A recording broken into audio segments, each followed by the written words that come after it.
Your desire is not a problem, but your bodily tension is. Welcome, you guys. Welcome to this chapter 4 desire reading of Neville Goddard's book, The Power of Awareness. As usual, we will look at his work with the nervous system lens. We will try to adapt this knowledge to our perception, to our modern language. If you want to hear the entire um, chapter reading, here's the card on the screen. You can click there. Okay, but today we'll just see bits and pieces and parts of his work. All right, let us begin. The changes which take place in your life as a result of your changed concept of yourself always appear to the unenlightened to be the result, not of a change of your consciousness, but of change outer cause or coincidence. All right. So, what I want to say is that let's look at the patterns in your life. Okay. Do you feel like looping same emotions, same reactions, maybe same types of situations, same outcomes? All right. So they might appear to you random, but to your system, they are not random at all. They're actually consistent with your internal state. Okay. So if you feel like your manifestations, they do not work and you try to convince yourself harder, you try to introduce more techniques, more efforting, more discipline, it doesn't mean that your manifestations are wrong.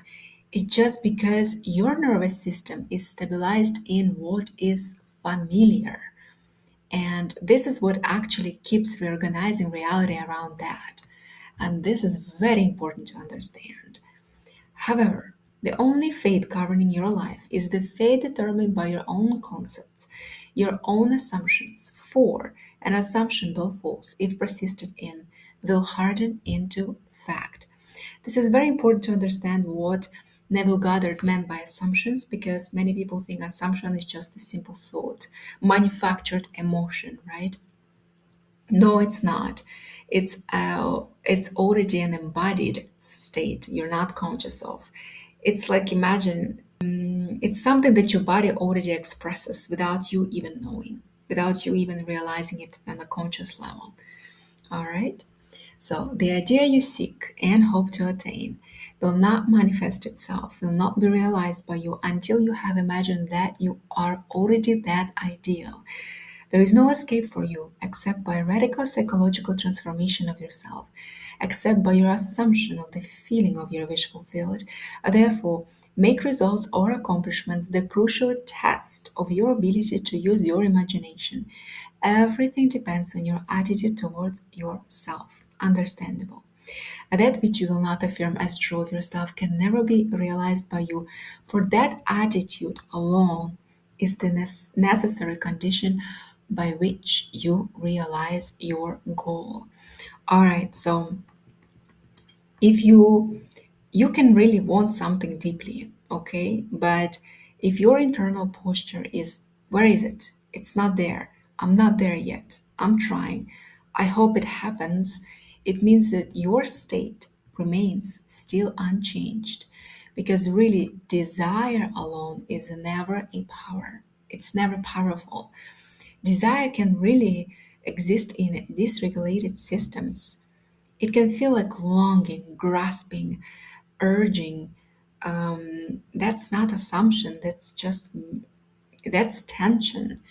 And this is really, do you feel desire or do you feel lack? Ask yourself this question because mostly what people think they have a desire for, they actually have a lack for.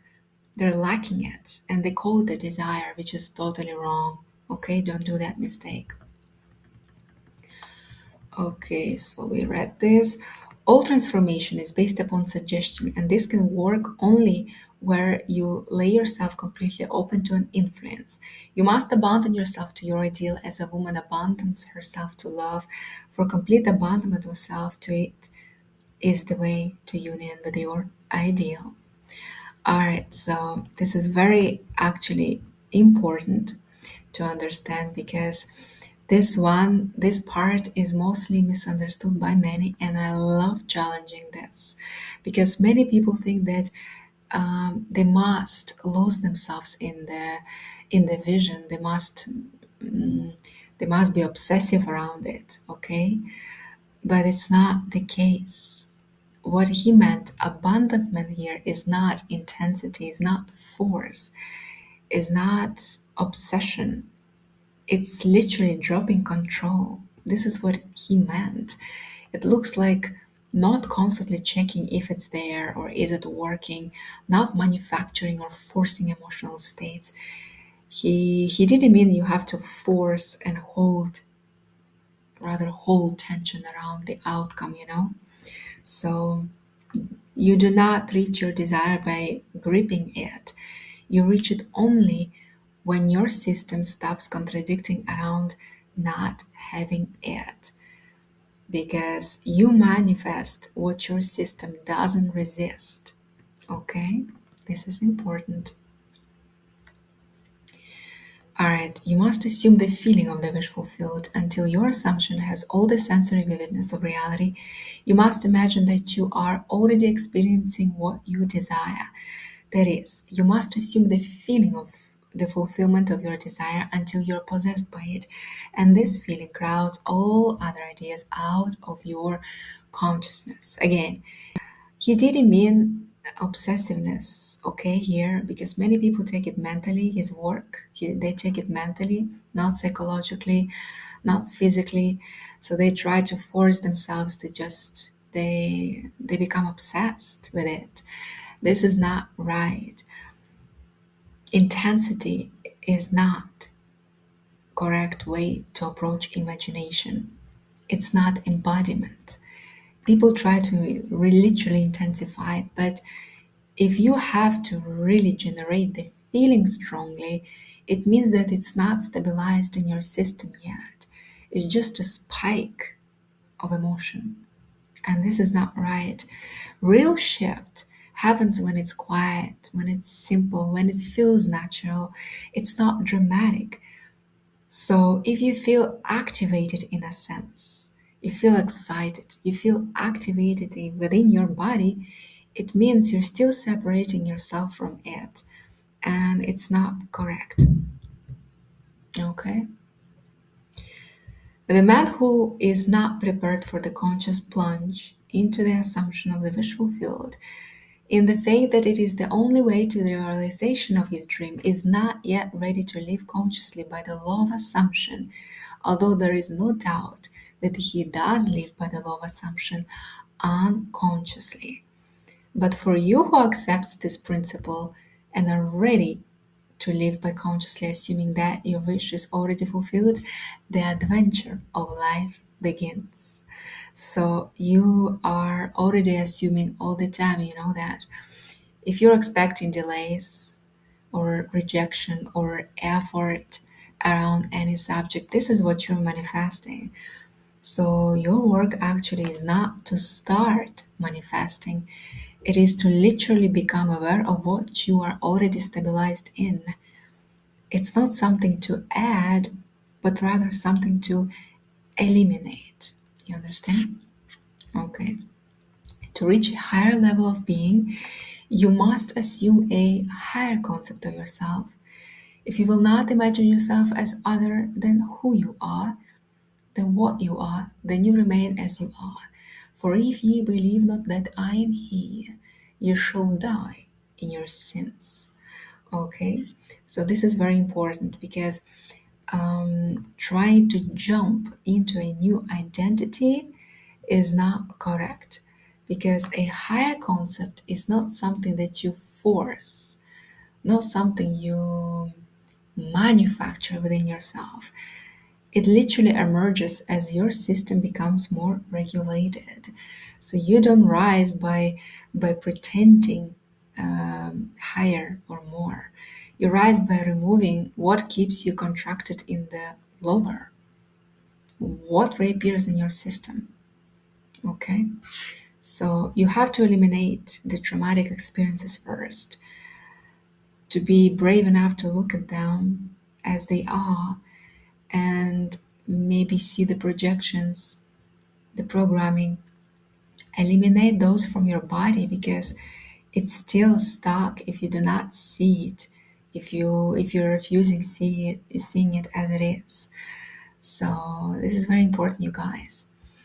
Though the faithful systematic cultivation of the feeling of the wish fulfilled, a desire, through the faithful systematic cultivation of the feeling of the wish fulfilled, desire becomes the promise of its own fulfillment, and the assumption of the feeling of the wish fulfilled makes the future dream a present fact. All right, so desire here is not random, you guys. It points out actually to something that your system is already ready to move forward and express real desire. So it's if you can only distort it by urgency, by lack, by over efforting, okay? Clean desire, real desire, it feels natural, it feels steady, it feels grounding, okay? It feels like already partially here because you carry it within yourself. You're expressing it within yourself. You don't express desperation, you express embodiment, okay? So desire is not something you chase, it is something you literally stop resisting. You stop tightening around, you just simply allow your system to stabilize into. Okay?